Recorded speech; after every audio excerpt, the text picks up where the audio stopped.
Hello and welcome to Train Sim World 4. Now, if you see my channel, you'll know my channel is gaming and trains. So why not put those together and make it Train Sim World 4? Now, today you're probably wondering, what are we doing on Train Sim World 4? As you see, we have all of these wonderful routes we can play. Now, as the Class 710 is part of the Overground and that have just come out, we will probably be playing that today. Now, I don't know if this is on anybody else's games. Please tell me in the comments if so. You've got the Class 710 here, and if you go onto Creators Club, without me even downloading any other of the liveries, I've got the Greater Anglia 720, the Elizabeth Line 345, and this SWR 701. I don't know why that is, but anyway, that's there. I'm probably just going to use the regular Class 710 Overground. Now, in this video, we're going to be going to Walthamstow Queen's Road for part 1, and then we'll finish it off to Barking Riverside in the next episode. So I'll just set to custom weather so we don't get any fog. And yeah, so let me know what you guys think of this route if you've played it already in the comments. I think it's probably one of my favourite routes. So put the master key in, put that to forward, open the doors, and then you can put the TPWS/AWS on. Clear that. TPWS and AWS operational. And then it's got some nice little announcements. Unfortunately, there aren't actually any PA announcements in the game yet, but this is what the actual carriages look like. I think they look very detailed. You can see this actually changes if it wants to change. And the doors close automatically. That is actually something that they do now, which is lifelike, which is pretty cool. So if I hop back in the driver's seat, we'll nearly be ready to go in a minute.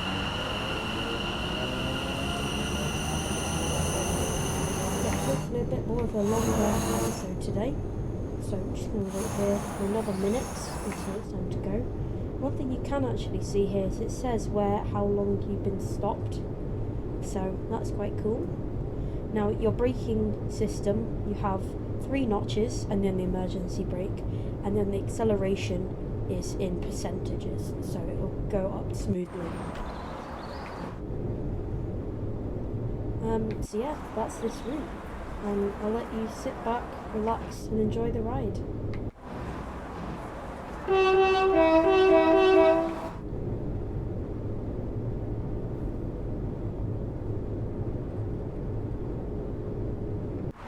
One thing I have noticed with this route, there are a couple of bolts, but that is also just because it's like really early stages, considering it did only come out, was it Tuesday at the time of recording? Yeah, Tuesday I think it was. So doors are locked and off we go to Upper Holloway. So we have a 15-mile-an-hour speed limit here. So we'll just get the engine on.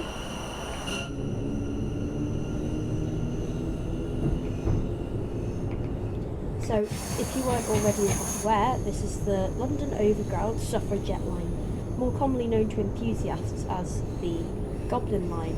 Now, I've talked about this in my last video, my one about the tube lines, the Overground lines being changed names. That was actually going on as they were producing this route, so they had to shift from the Goblin line to calling it the Suffragette line, which I thought was quite funny. Speed up to 20 now. 20. The great thing about this route, in my opinion, is that it's nice and slow. It's a nice train to drive. You're stopping every so often, so it's not like you're on a fast route. But that's just me personally. I like those kind of routes. As you can see, the cab's very nice and detailed. Unfortunately, these TMS systems don't actually work, but there's a 345. You can see it tells you which car you're on, and this actually updates to what you're actually doing. Now the brakes on this train are quite interesting. You'll see if I brake now, which I'm not going to do, but if I brake now it will brake quite quickly. It'll slow me down a lot. When it gets to below 10 miles an hour is when it starts becoming less powerful. So I'd always assume come into this, when you're at about 200 yards away, you want to be about 30 miles an hour. So like, I want to slow down now, because I want to be ready to be at 30 miles an hour for 200 yards. Just slow down a bit more. As you can see, the brakes are very good. It's when you get to actually stopping the train at the end is when it's quite difficult, because, well, number one, it's notches on the brakes, and also because the brakes, when it actually gets to being slow, are quite bad. So we're coming to the station now. It's about 14 miles an hour. Just ease off that a bit.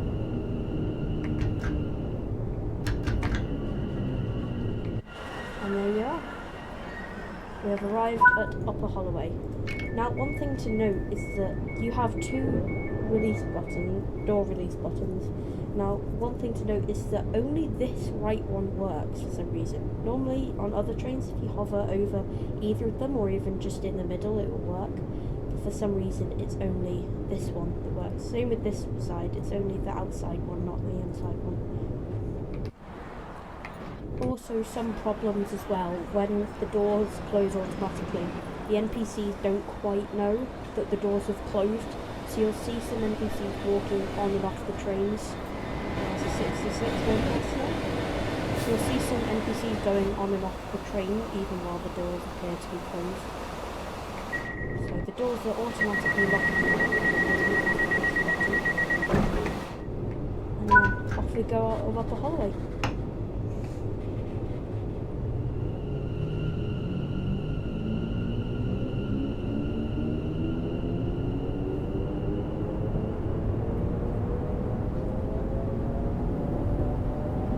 It's very nice, quite scenic, suburban London route.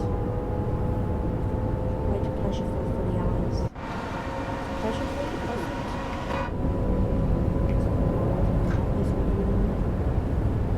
So you've got a big emergency stop button here, so if you're ever in trouble, there you go. I'm going about 800 yards, so 50 miles an hour, just hit a 30 speed limit, which is funny. Now I'm going about 10 miles below the speed limit, but we should be shortly arriving into Croucher. Now, good time to mention I am actually not a TfL driver. You should probably have guessed that already.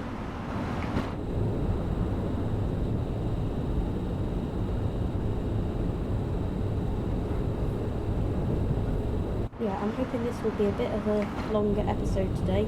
Not too long though, because I don't want to go all the way to Barking Riverside in this episode. This is just kind of a part one, if you will. So I might overshoot this because I'm going quite quickly. Should be alright. Oh no, I've undershot it. Taste of it.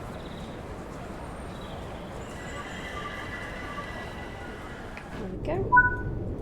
Open the doors, and you'll see the doors open. That's no good. One thing you can actually see, that one's not working, but if I go over here, this changes. You might have seen it then. It shows you like the line service on other London Underground lines and destination. It's quite cool. Very good attention to detail, and it's busy, which is very lifelike, as I've been on this line myself.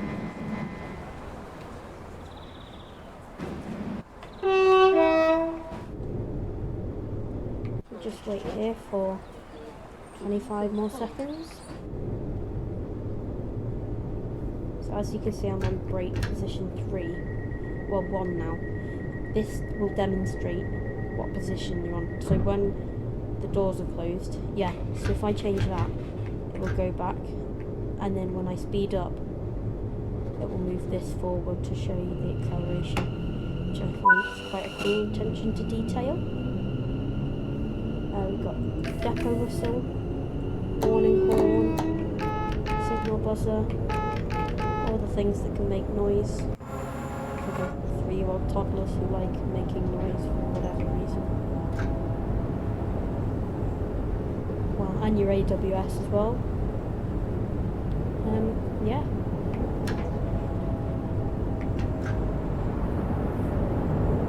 GSMR over here. Everything works how it should most of the time. Sometimes you will have a couple of bugs where there are NPCs walking onto the tracks, which is quite odd.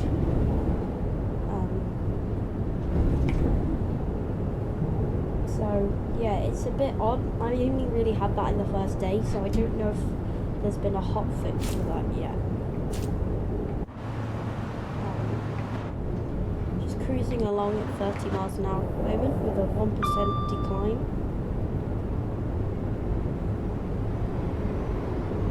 Yeah, I think this is probably my new favourite route. I don't know why about the liveries that were auto built in. They were built in on this computer, but when I've seen it on other computers, they weren't built in. So I haven't downloaded anything. I literally haven't been on the Creators Club since it came out. So a bit odd.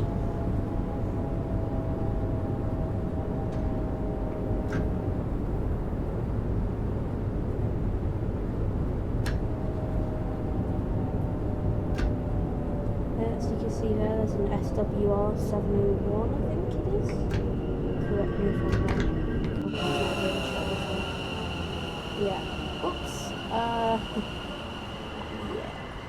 Not my finest work, but as you'll also see, a small little bug that's not quite yet been fixed. If the train isn't fully on the platform, this door by the front will still open for some reason, even though it shouldn't.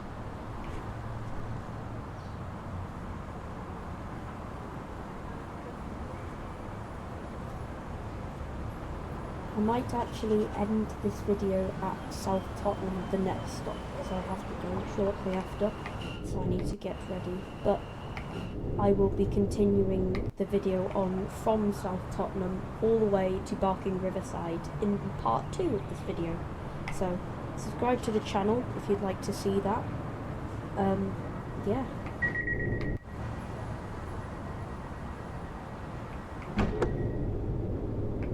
I'm not asking you to leave a like, but remember to subscribe if you do want to see the part 2 of this. You don't have to leave a like if you don't want to, that's completely up to you. I found out like 98.2% of my viewers are not subscribed, so if you want to help me get that number lower, please subscribe. It would really help me out a bunch. Thank you. Speeding a little bit now as we come into our final stop for today, South Tottenham.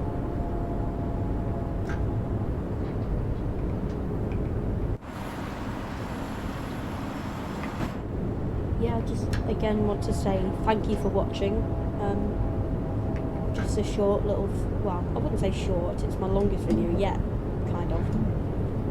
But thank you for watching this, I guess, just introduction to the Suffragette line on Trains in World 4. Overall, my conclusions of this line are really good. I think it's been very well made. It plays really nicely. Besides a few bugs, I think it's really well done. And I just want to say well done to the developers at Dovetail Games. They've done an amazing job making such a beautiful train into such a detailed game, really. That rhymes. Beautiful train into a detailed game.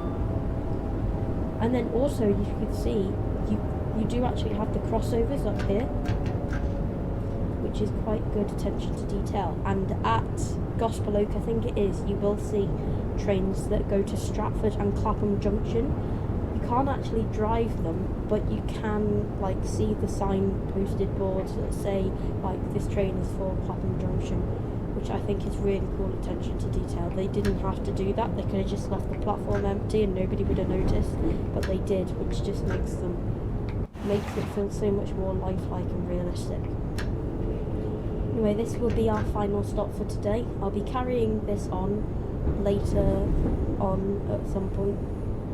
I'll probably record it later this evening, so it might be out tomorrow. Yeah. Thank you for watching. Another terrible stop. Anyway, thank you for watching, and I'll see you on the next one. Bye!